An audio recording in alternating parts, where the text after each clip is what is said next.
ये सारे के सारा खेल भाषा विवाद का नेपथ्य में जेएमएम है। आज के दिन सबसे बड़ा खराब स्थिति भाषा विवाद को लेकर है।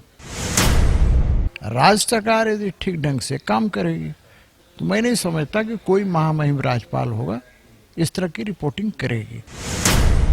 कांग्रेस की इतनी हिम्मत नहीं है कि वो गठबंधन से अपना नाता तोड़ ले, क्योंकि उन्हें भी सत्ता की मलाई चाहिए ना। कांग्रेस जानती है कि बिना कांग्रेस के समर्थन का एक दिन भी जेएमएम की सरकार नहीं चलने वाली है। जेएमएम भी जानती है कि बिना कांग्रेस का समर्थन का हम सरकार चला नहीं सकते हैं। तो मैं कहूँगा हिंदी को हटा करके झारखंड की जनता के साथ कहीं न कहीं अन्याय किया गया है। झारखंड के राज्यपाल रमेश बैस ने केंद्रीय गृह मंत्रालय को एक रिपोर्ट भेजी है जिसमें भाषा, मॉब लिंचिंग और कानून व्यवस्था को लेकर के यह चिंता जताई है कि राज्य में भयावह स्थिति उत्पन्न हो सकती है, कानून व्यवस्था बिगड़ सकती है। इस वक्त हमारे साथ मौजूद हैं पूर्व मंत्री व वर्तमान में विधायक सीपी सिंह जी।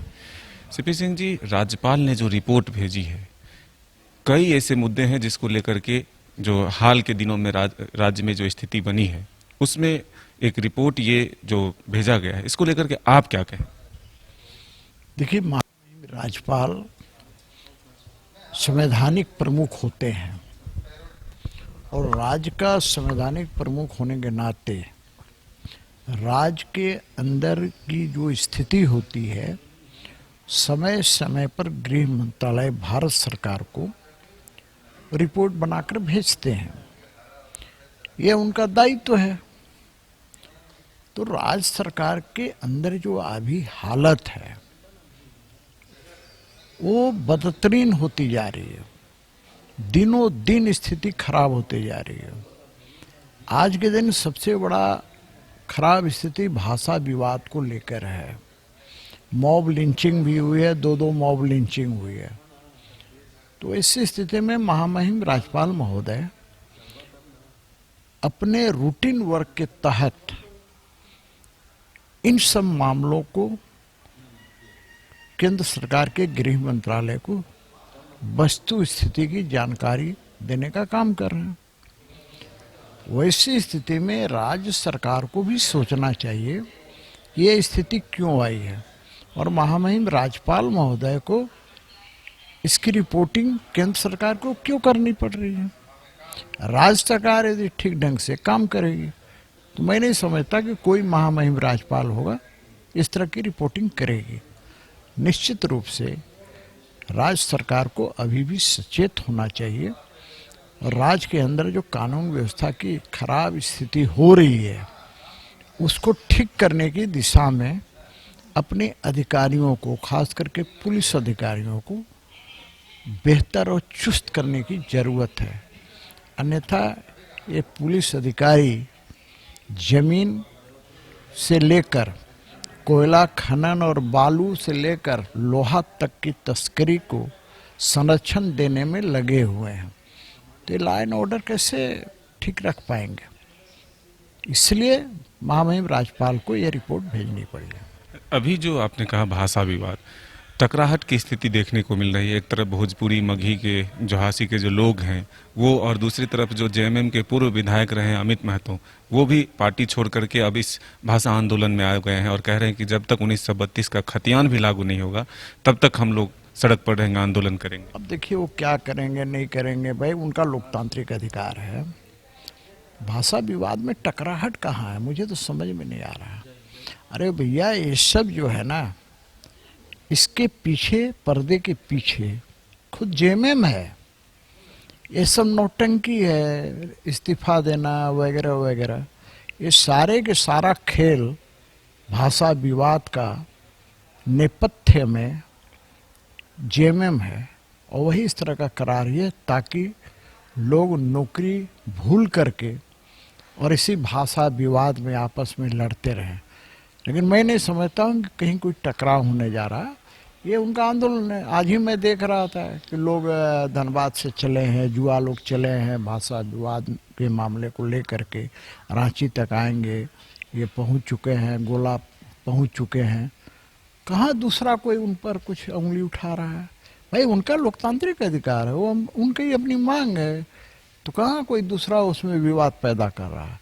तो कोई विवाद ही नहीं है, ये तो बनावटी विवाद है, पैदा किया गया है। लेकिन इस पे आपसे एक जानना चाहेंगे कि आप लंबे समय से विधायक रहे हैं, मंत्री रहे हैं, इस तरह से शामिल कर देना और हटाना कोई तो एक रीजन होगा या फिर प्रक्रिया होगी? नहीं नहीं, कोई रीजन नहीं है।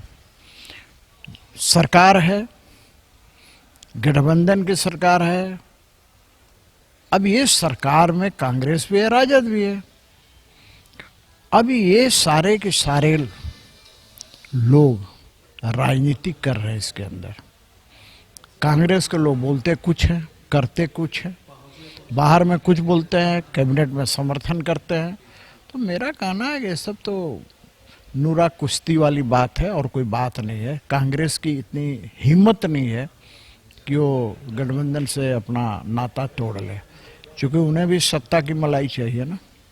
इसलिए मेरा ये कहना है कि ये सरकार इन सब चीज़ों को बढ़ावा दे रही है ताकि जुआ रोजगार नहीं मांगे, उलझ के भाषा विवाद में रह जाए। मैं लोगों से आग्रह करता हूँ कि झारखंड की जो जनजातीय भाषा है, स्थानीय भाषा है, उसको तो बढ़ावा भी मिलना चाहिए और उस भाषा भाषी को उसका वाजिब हक भी मिलना चाहिए। मैं शुरू से कह रहा हूँ, लेकिन इन भाषा विवाद पर आपस में लड़ना नहीं चाहिए। साथ ही मैं ये कहूँगा कि हिंदी को जो सरकार ने हटा दिया है, उर्दू को आगे कर दिया है, तो ये अन्याय है। हिंदी तो रहना ही चाहिए, क्योंकि हर भाषा भाषी के लोग हिंदी जानते हैं। तो मैं कहूँगा हिंदी को हटा करके झारखंड की जनता के साथ कहीं न कहीं अन्याय किया गया है। सीपी सिंह जी, अभी आपने कांग्रेस का जिक्र किया कि गठबंधन में है। इससे एक महत्वपूर्ण सवाल है कि कांग्रेस पिछले दिनों गिरिडीह में 3 दिनों तक चिंतन शिविर करती है।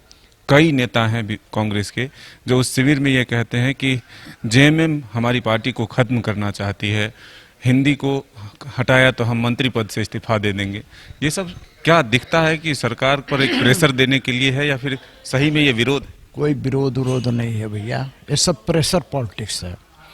कांग्रेस जानती है कि बिना कांग्रेस के समर्थन का एक दिन भी जेएमएम की सरकार नहीं चलने वाली है। जेएमएम भी जानती है कि बिना कांग्रेस का समर्थन का हम सरकार चला नहीं सकते हैं। तो ये सब चलता रहेगा। ये बात सही है कि जेएमएम कांग्रेस को निगल जाना चाहती है। जैसे आपने देखा होगा बिहार में कांग्रेस की क्या दुर्गति हो गई है, उसी प्रकार यहाँ भी कांग्रेस की दुर्गति होने वाली है। कांग्रेस को चेतना चाहिए। संगठन रहेगा तो बहुत मंत्री पद मिलेगा, संगठन ही नहीं रहेगा तो 4 को मंत्री पद मिल जाने से क्या होगा? बाद बाकी लोग क्या करेगा भाई? मेरा कहना है कि ये कांग्रेस एक तरह से उनको चेतावनी मैं नहीं कहूँगा, मैं ये कहूँगा कि दबाव बनाने की कोशिश कर रही है ताकि बोर्ड निगम और भी पद जो है कांग्रेस को मलाईदार पद मिल सके। इसी के लिए लोग परेशान हैं कांग्रेस के लोग। उन्हें जनता की भलाई से कोई लेना देना नहीं है और न उनको अपना संगठन मजबूत करने से मतलब है। वो जानते हैं कि देश में जब तक बंटी बबली रहेंगे कांग्रेस के नेता, ये कुछ नहीं कर पाएंगे। तो ये चिंतन शिविर से एक प्रेशर बनाने की कोशिश और क्या? इसके अलावा चिंतन शिविर का कोई मतलब है क्या?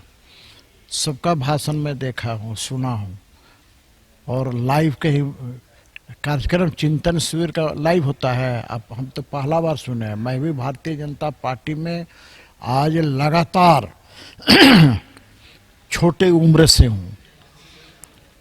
मैंने कभी चिंतन शिविर में ये नहीं देखा कि वो लाइव होता हो। इनका चिंतन शिविर लाइव हो रहा था। इसी से अंदाजा लगा सकते हैं कि कितना चिंतन कर रहे होंगे, चिंता कर रहे होंगे। ये सब दिखावा है, छलावा है। मॉब लिंचिंग की घटना लगातार बढ़ी है। रुपेश को इंसाफ नहीं मिला, उसकी मां अभी भी अपना इंसाफ मांग रही है, हक की लड़ाई लड़ रही है। दुर्भाग्य है या सौभाग्य है कहिए, आज के दिन इस देश के अंदर यदि रुपेश नाम का लड़का का मॉब लिंचिंग होता है तो ये जो है ना, डिजाइनर पत्रकार से लेकर मोमबत्ती गैंग से लेकर मानवाधिकार तक, ये सारे के सारे बिल में घुस गए हैं। यही किसी दूसरे समुदाय का मॉब लिंचिंग हुआ रहता लेकिन सारे के सारे यूनो तक पहुंच जाता, लेकिन न्याय मिलेगा, मुझे ऐसा पूर्ण विश्वास है। भारतीय जनता पार्टी सदन से सड़क तक न्याय दिलाने के लिए अपना काम करेगी। कौन कौन से ऐसे मुद्दे हैं जो इस सत्र में आप सदन? देखिए, वो मुद्दों की जानकारी तो मैं अभी नहीं दूंगा आपको, मुद्दे ही मुद्दे हैं, बस इतना ही समझ लिए, मुद्दों की कोई कमी नहीं है। सरकार को घेरेंगे?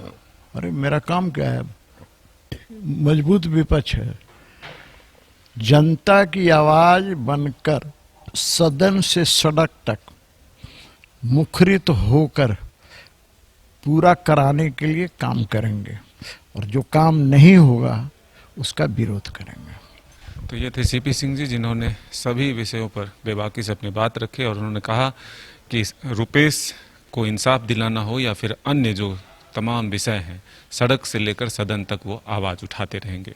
अपने सहयोगी विकास के साथ मदन सिंह, न्यूज़ 22 रांची।